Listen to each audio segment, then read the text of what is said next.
And the men that held Jesus mocked him and smote him. And when they had blindfolded him, they struck him on the face, and asked him, saying, Prophesy, who is it that smote thee? And many other things blasphemously spake they against him. And as soon as it was day, the elders of the people and the chief priests and the scribes came together, and led him into their council, saying, Art thou the Christ? Tell us. And he said unto them, If I tell you, ye will not believe. And if I also ask you, ye will not answer me, nor let me go. Hereafter shall the Son of Man sit on the right hand of the power of God. Then said they all, Art thou then the Son of God? And he said unto them, Ye say that I am. And they said, What need we any further witness? For we ourselves have heard of his own mouth.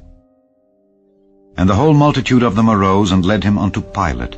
And they began to accuse him, saying, We found this fellow perverting the nation, and forbidding to give tribute to Caesar, saying that he himself is Christ, a king. And Pilate asked him, saying, Art thou the king of the Jews? And he answered him and said, Thou sayest it. Then said Pilate to the chief priests and to the people, I find no fault in this man. And they were the more fierce, saying, He stirreth up the people, teaching throughout all Jewry, beginning from Galilee to this place. When Pilate heard of Galilee, he asked whether the man were a Galilean. And as soon as he knew that he belonged unto Herod's jurisdiction, he sent him to Herod, who himself also was at Jerusalem at that time. And when Herod saw Jesus, he was exceeding glad, for he was desirous to see him of a long season, because he had heard many things of him, and he hoped to have seen some miracle done by him.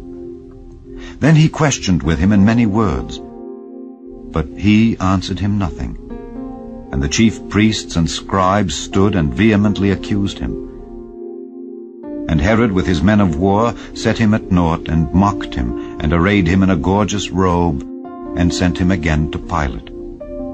And the same day Pilate and Herod were made friends together, for before they were at enmity between themselves.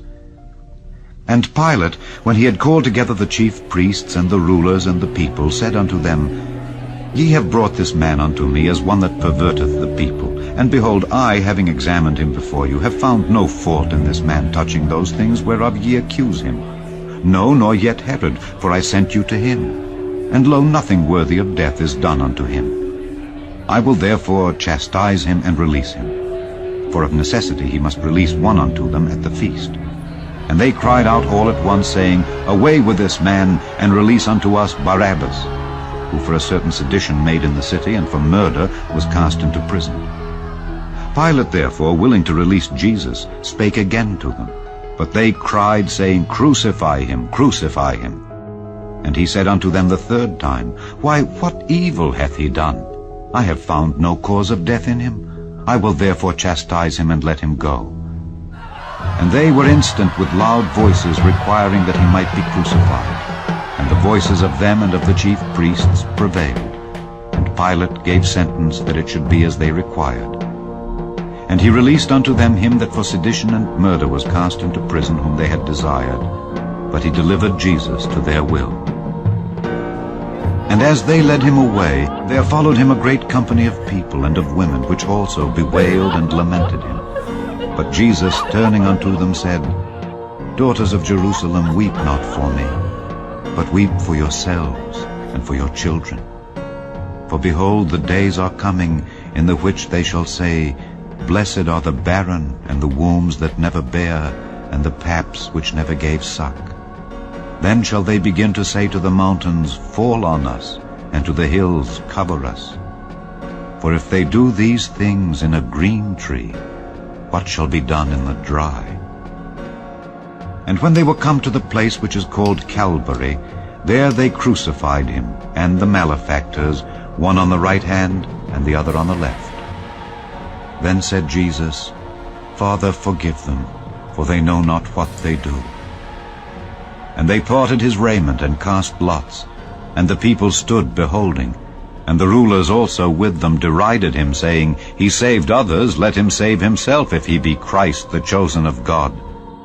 And a superscription also was written over him in letters of Greek and Latin and Hebrew, This is the King of the Jews. And it was about the 6th hour, and there was a darkness over all the earth until the 9th hour. And the sun was darkened, and the veil of the temple was rent in the midst. And when Jesus had cried with a loud voice, he said, Father, into thy hands I commend my spirit. And having said thus, he gave up the ghost.